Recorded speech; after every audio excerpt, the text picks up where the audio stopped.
going through the day. You're watching what we may begin to see for us by middle of the day tomorrow. Those lines forming here across the Midwest, a severe outbreak for folks there with tornado warnings. You see all those orange watch boxes. Those are severe thunderstorm warnings, and it's lined up all the way through parts of northern Texas and extends north into parts of Indiana tonight. So it's a very big system, and it has been causing blizzard warnings for folks in the Midwest as well. Meantime, out ahead of this, we're warm. We've been in the 70s. We've had 60s. We still have 60s at this hour at 10 o'clock.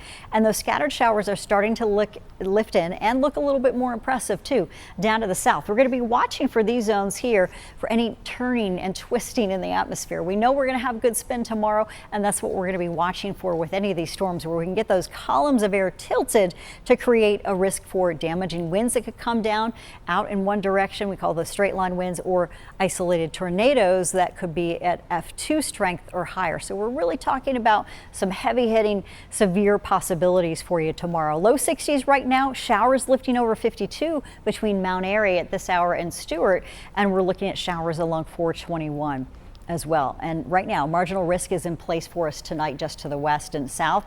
It looks as if that whole area shifts pretty quickly as we get you through early morning just before daybreak. We're under an enhanced risk for the Piedmont Triad. This puts us at a level 3 there, and parts of the Eastern Triad under a moderate risk. This is a level 4 risk, and we've only been under this, 2 other times within the last almost just a little over a decade, so since 2015. We're also looking at the slight risk area for folks in the foothills, and this could bring you damaging wind as well as a risk for tornadic activity. So significant winds, this is a big deal. 60% chance to see some of those winds do damage, and this is that 60% chance of a damaging wind risk. It's pretty high, right? We usually see this with a typical severe thunderstorm setup. Instead, what we're getting is, in addition to that, tornado risks that are high, and you see those hash lines here, those areas in black.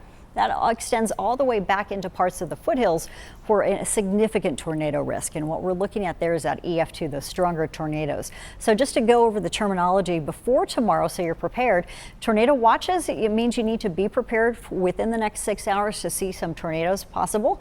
Tornado spotted or indicated by radar means you need to take action and seek shelter at this point. As well, if you have an emergency, a tornado emergency, which we rarely see, but could have happened tomorrow, means that they know that on radar and what's being verified too on the ground, that we may see severe threat to human life and catastrophic damage based on what that storm may be putting out in terms of intensity too. So watching for all of this developing as we go through tomorrow. All right, here's the scattered shower activity that we're watching right now, with more impressive cells that could lift in through early tomorrow morning. Between about 5 and 6 a.m., some of these storm cells could start to get going and become severe. We'll watch for that. And between about 6 a.m. to 9 a.m. it starts to fill in over the mountains and the foothills. It also may be rather sporadic as we get a couple of scattered storms across the Triad. This is one of the reasons that the school systems have closed, because we may have a massive outbreak across the entire state tomorrow, and with it, severe thunderstorm cells may get going around 10 a.m. We've got more instability, warmer temperatures going at this point. Not that we'll need a whole lot of that. A lot of what's going to be happening is happening aloft. So we've got great forcing, good shear, which means change of direction of wind with speed as well as direction, and just talking about just incredible activity here that could develop into a rather long afternoon of severe thunderstorm warnings and alerts. But you notice from west to east it starts to drop off with the intensity, so hopefully by middle of the day your threat levels have dropped in the mountains and foothills. You'll also start to see the cold front arrive there sooner, and you'll cool off some. Can't rule out a couple of afternoon storms that could come out of the foothills for folks there, but we'll be watching for that trend.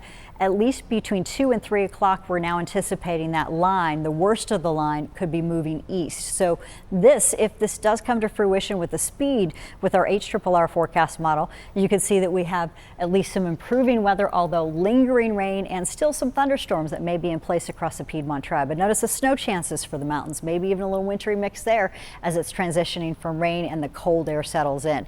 It's going to take a while to get the cold air across the Piedmont Triad. You're still in the 60s through 5 and 6. Heavy rain chances, though, may linger, and a few thunderstorms at this point should be non-severe. So most of our weather comes in from the morning through middle of the afternoon, and that threat begins to march east based on the current storm track, which could change. So we're watching for that very carefully. We know it's going to be much colder behind it. We have wind advisories in place in the mountains and foothills with gusts to 50 miles an hour throughout the day and continuing into St. Patrick's Day morning.